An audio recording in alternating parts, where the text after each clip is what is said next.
Redheaded Robbie's Christmas Story. Redheaded Robbie's Christmas Story. Story by Bill Luttrell and illustrated by Luke Milson. Early Monday morning, Miss Wallace stood in front of her second grade class and reached into the hat and was sitting on her desk. She pulled out a piece of paper and held it high. She said, in my hand is my name, and I'm lucky second grader. This child will get up a Christmas story and tell it to the Christmas assembly this Friday. Choose me, bellowed Big Eddie, the boy whose dad owned the toy store. Choose me, commented Cool Katie, the coolest girl in the class. Choose me, mumbled Munching Max. The skinny kid was always eating. Bugglebee Chee, replied Redheaded Robbie. Miss Wallace frowned. Robbie could feel his face turning red, and he dropped his head to his desk. He had done it again. Robbie meant to say, "Don't choose me," but instead, Bugglebee Chee came out.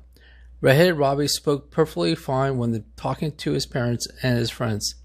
But whenever Robbie felt nervous, excited, or upset, the first words that jumped from his lips usually made no sense.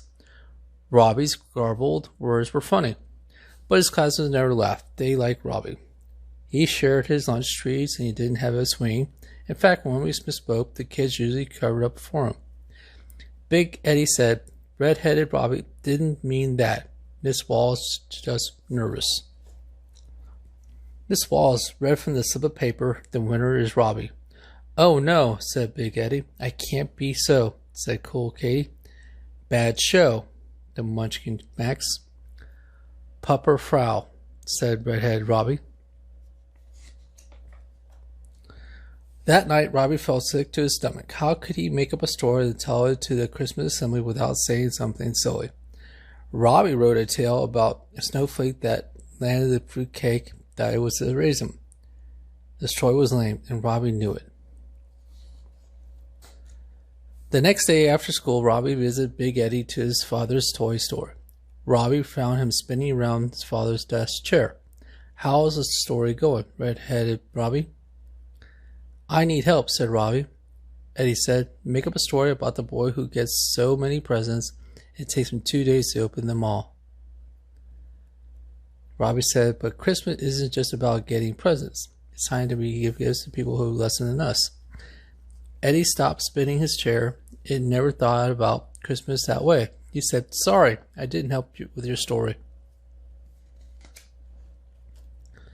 The next day, after school visited Katie in her house, he found her at the desk talking on the phone.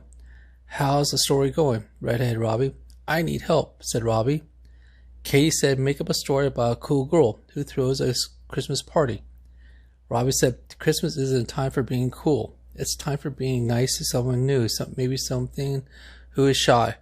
Katie put down the phone. "I never thought about Christmas that way. Sorry, I didn't help." The next day after school, Robbie visited Munchkin Max. He found Max in his lunchroom, staring at the box of broken candy canes. "How's the story going, Redheaded Robbie?" "I need help," said Robbie. Max said, "Make up a story about a kid who's mad at his little sister for breaking his candy canes. He hides the Christmas presents as paybacks." Robbie said, "But Christmas isn't a time for paybacks. It's a time for forgiving." Max put down the broken candy canes. "I never thought about Christmas that way. Sorry, I didn't help." The next morning, the students and parents gathered to the auditorium for the Christmas assembly. The fifth grade performed a Christmas play that had written only a few times, didn't their wigs full of heads. The fourth grader played the Christmas song he had composed on the guitar only a few times, and he didn't drop his guitar. A third grader danced Christmas dance, and she had choreographed only a few times did she stumble to the floor. When the time came for a second grade performance, Miss Wallace said, "Robbie, will you now use a Christmas story?" Robbie stood before the assembly in his hand. The story he had written about a snowflake he thought it was raisin. His stomach felt like it was filled with hot candy wax. Robbie took a deep breath and started his tale of sail. We'll be wasted, he said. Robbie's face flushed with burning red. A couple first graders giggled. Robbie tried again to talk. Galipping, glopping, glope, he said. A couple fifth graders whispered to each other, and again Robbie tried to speak. Shemana, Mina, flanket, he said. A couple of fourth graders pointed to Robbie. So it was a disaster, and Robbie burst into tears, and his hands over his eyes.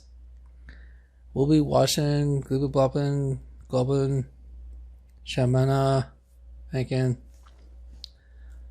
Suddenly, Big Eddie left the seat and talked to the stage, and he stood next to Robbie and put his arm on him. Redheaded Robbie knows a Christmas story. It's about a boy who bought at Christmas meant one thing: getting presents. Then a little angel with a red head visited that boy. The angel told him that the Christmas was a time for giving to people who didn't have much. After the angel left, the boy asked his parents to give some presents to the kids at the homeless shelter.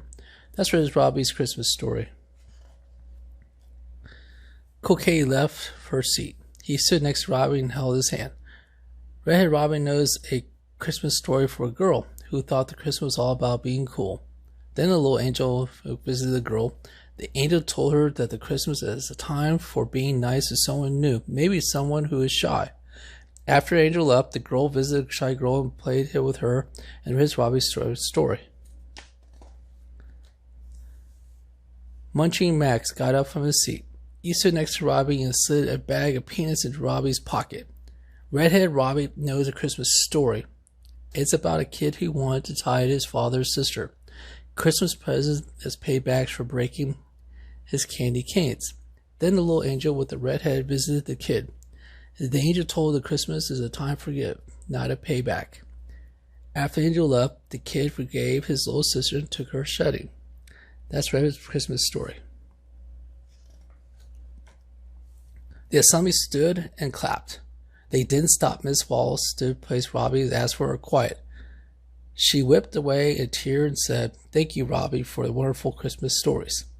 Let each person here follow Robbie's advice. Give before you take. Show kindness to someone and forgive a person who you hurt." Miss Wallace looked at Rob. Did I forget to say anything?